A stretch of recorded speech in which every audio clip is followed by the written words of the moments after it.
2 പതിറ്റാണ്ട് നീണ്ട ചർച്ചകൾക്കൊടുവിൽ ഇന്ത്യയും യൂറോപ്യൻ യൂണിയനും വ്യാപാര കരാറിൽ ഒപ്പിട്ടതോടെ ഇനി ഇന്ത്യൻ വിപണിയെ കാത്തിരിക്കുന്നത് വമ്പൻ വിലക്കുറവിന്റെ നാളുകളാണ്. മദർ ഓഫ് ഓൾ ഡീൽസ് എന്ന് പ്രധാനമന്ത്രി നരേന്ദ്രമോദി വിശേഷിപ്പിച്ച കരാർ നിലവിൽ വരുന്നതോടെ കാറുകളടക്കം യൂറോപ്പിൽ നിന്നുള്ള പല ഉൽപ്പന്നങ്ങൾക്കും വില കുത്തനെ കുറയും. കർഷകർക്കും ചെറുകിട വ്യാപാരികൾക്കും യൂറോപ്പ് എന്ന വലിയ വിപണി തുറന്നു കിട്ടുകയാണെന്നും കേവലം വ്യാപാര കരാർ മാത്രമല്ല, ഇരു സ്ഥലങ്ങളിലെയും ജനങ്ങളുടെ അഭിവൃദ്ധിക്കായുള്ള ബ്ലൂ പ്രിന്റാണ് ഇതെന്നും പ്രധാനമന്ത്രി നരേന്ദ്രമോദി പറഞ്ഞു. ഉഭയകക്ഷി കരാറിലൂടെ ഇന്ത്യൻ വിപണിയിലേക്ക് എത്തുന്ന 90% സാധനങ്ങൾക്കും വില കുത്തനെ കുറയും. 2032 ആകുമ്പോഴേക്കും ഇന്ത്യയിലേക്കുള്ള യൂറോപ്യൻ യൂണിയൻ കയറ്റുമതി ഇരട്ടിയാക്കാനും പദ്ധതിയുണ്ട്. കരാർ നിലവിൽ വരുന്നതോടെ ഫാർമ ഉൽപ്പന്നങ്ങൾക്കുള്ള 11% തീരുവ നീക്കം ചെയ്യും.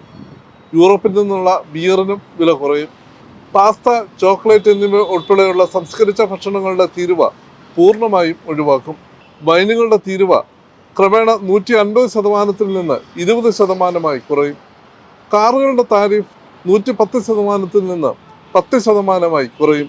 യൂറോപ്പിൽ നിന്ന് കയറ്റുമതി ചെയ്യുന്ന ഏകദേശം 97%-ലധികം ഉൽപ്പന്നങ്ങളുടെയും താരിഫ് കുറയുന്നതിനോ അത് ഒഴിവാക്കുന്നതിനോ കരാറിലൂടെ കഴിയുമെന്ന് വാർത്താ ഏജൻസിയായ AFP റിപ്പോർട്ട് ചെയ്യുന്നു.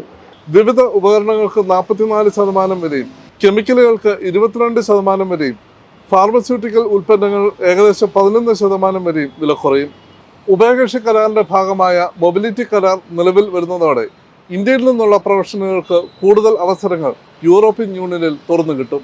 ഭീകരവാദത്തെ തടയാനും സമുദ്ര സുരക്ഷയ്ക്ക് ഒന്നിച്ചു പ്രവർത്തിക്കാനും കരാറിലൂടെ ധാരണയായിട്ടുണ്ട്. US താരിഫ് ഭീഷണികൾക്കിടെ ആഗോള വ്യാപാര ഭൂപടത്തെ വരെ പുനർനിർണയിക്കുന്ന കരാറാണ് ഇന്ത്യൻ യൂറോപ്യൻ യൂണിയൻ സ്വതന്ത്ര വ്യാപാര കരാർ. 27 രാജ്യങ്ങൾ അടങ്ങുന്നതാണ് യൂറോപ്യൻ യൂണിയൻ. കരാർ ഇന്ത്യയുടെ 1.4 ബില്യൺ ജനങ്ങൾക്കും യൂറോപ്യൻ രാജ്യങ്ങളിലെ കോടിക്കണക്കിന് ആളുകൾക്കും വലിയ അവസരങ്ങൾ തുറന്നു നൽകും. ഇന്ത്യയെ സംബന്ധിച്ചോളം ഇത് വസ്ത്രം, രത്നങ്ങൾ, ആഭരണങ്ങൾ, തുകൽ ഉൽപ്പന്നങ്ങൾ തുടങ്ങിയ മേഖലയെ ശക്തിപ്പെടുത്തുമെന്നും നരേന്ദ്രമോദി പറഞ്ഞു. ഇന്ത്യയിലെ തൊഴിലാളികൾക്ക് യൂറോപ്പിലേക്കുള്ള കുടിയേറ്റം സുഗമമാക്കുന്നത് ധാരണാപത്രത്തിന്റെ ഏറ്റവും വലിയ പ്രത്യേകതകളിൽ ഒന്നാണ്. യൂറോപ്യൻ യൂണിയൻ അംഗരാജ്യങ്ങളിലേക്ക് തൊഴിലിനായി പോകുന്ന നടപടിക്രമങ്ങൾ ലളിതമാക്കാനും ഇത് ഇടയാക്കും. ഫ്രാൻസ്, ജർമ്മനി, ഇറ്റലി തുടങ്ങിയ രാജ്യങ്ങളുമായി നിലവിൽ കുടിയേറ്റ മൊബിലിറ്റി പങ്കാളിത്തമുണ്ട്. പുതിയ കരാർ നിലവിൽ വരുന്നത് നിലവിലുള്ള കുടിയേറ്റത്തെ കൂടുതൽ പ്രബലമാക്കും.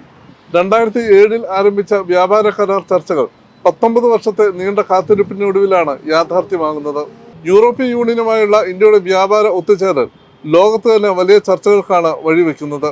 അതേസമയം ഇന്ത്യയുമായി കരാർ ഒപ്പുവെച്ചതോടെ യൂറോപ്യൻ രാജ്യങ്ങൾ റഷ്യ-യുക്രൈൻ യുദ്ധത്തെ പിന്തുണയ്ക്കുകയാണെന്ന് വൈറ്റ് ഹൗസ് വിമർശിച്ചു. നിലവിൽ ചർച്ചകൾ പൂർത്തിയായെങ്കിലും കരാറിന്റെ നിയമപരമായ സൂക്ഷ്മ പരിശോധനകൾക്ക് ശേഷമാണ് പ്രാബല്യത്തിൽ വരിക.